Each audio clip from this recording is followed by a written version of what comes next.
sorry for posting this review a little bit late, but I was too busy watching Hardcore Henry 500 times. So let's get into today's film we're talking about here, which is The Jungle Book. That's right, the latest live-action Disney film that was based on the 1967 animated classic is being brought on the screen. And the question is, does it meet everyone's expectations? Well, let's get into the review, shall we? So basically what I'm saying, if you've seen The Jungle Book, you probably know what the story is to this movie. So in this movie, Mowgli is a man cub who lives with a family of wolves, along with his Black Panther stepdad, Bagheera, played by Ben Kingsley. And in this movie, animals are living a perfect society. Life is great. They're all peaceful, herbivores are being friends to carnivores. Then all of a sudden, the bad guy Shere Khan comes in to ruin everything. Well, not necessarily ruin everything because he's like the bad guy of the whole thing, and probably the leader of this entire society these animals are having. And Shere Khan really dislikes Mowgli, well, because he's a human or a man cub. But what it basically means that a man cub becomes a human being, and human beings are threatening to the animals. So Shere Khan finds it as a serious, dangerous threat. So he's basically saying to the animals, alright, we can make Mowgli live for some time, but once that piece is broken, that little boy is gonna die. And so Mowgli tries to escape from Shere Khan, and along the way, Mowgli meets up with friends like Baloo, played by Bill Murray, and it's up to Mowgli to find his way back home to the man village where he can be safe. Now, we've all seen Disney live-action movies being brought to life on the big screen. Remember, Maleficent, Cinderella. But as far as live-action Disney movies go,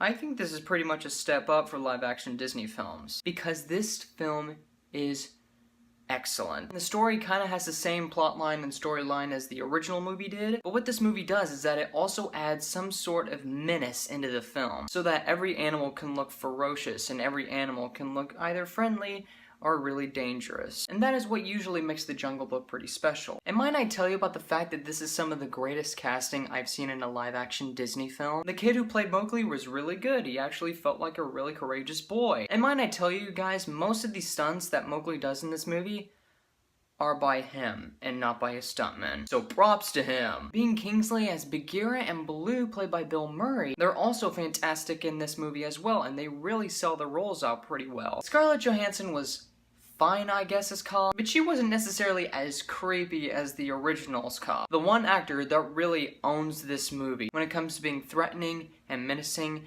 and being a really excellent villain, Shere Khan. When it comes to a villain being menacing, when it comes to being threatening, and when it comes to being really terrifying to the main protagonist, Shere Khan. Idris Elba as Shere Khan. This guy really owns this movie as this guy. But here's the thing, when you look at it on screen, you're like, oh, it's just a CGI tiger. But when you add his voice into that character, you're like, oh my god, that's actually pretty awesome. I like this villain. But when you also see what he does in the film to other people, you'll pretty much just be like this. He just killed a little animal. What this movie really sells you on in its visuals, Disney has done a fantastic job in its CGI. Because my god, this film is visually stunning 100% of the time. Some of the backgrounds and the environments and the animals are really breathtaking to look at. And that's what this movie really sells you on. But here's the thing, what devoids this movie from being a perfect 5 ends up being lower than that. Yes, this film is great, but it does have one little issue. I know this film wants to be nostalgic, and I know it wants to reach down to the 1967 classic. Yes, I'm talking about the addition of the songs in the film. To me, I really thought the songs were really forced to be put in there. Basically, I thought the songs were basically meant to be put in there, well, just because they're classics of the 1967 animated film. So of course you gotta have Bare Necessities, of course you gotta have King Louie's I Wanna Be Like You. By the way, Christopher Walken as King Louie, he does great too. I mean, these songs could be easily placed in anywhere else in the film. Like, they could have been placed at the end of the film, you know, just for nostalgic purposes of people who liked the animated film back then. Or basically, you can just reference the film within the dialogue. You don't really need to sing the song. Just the way they're gonna put it in the song, and the fact that people are gonna say, oh, it's great no matter what. Why? Because it's from the original. Basically, with Maleficent, they put the Once Upon a Dream original song in the ending of the film, you know, in the very credits. With Cinderella, they didn't need to put in Bippity Boppity Boo. They can just show you how the godmother made that chariot through the dialogue. So why does The Jungle Book really need to have those songs in there? I know you want to be nostalgic, I know you want to make people filled with nostalgia like, oh my god, it's the originals from the 1967 animated film, ah! But the way they did it and how they handled it in this film just didn't really work for me. If you want to reference it, fine. If you want to say in the song for the ending, fine. Just don't put it like in the middle or in the King Louie section.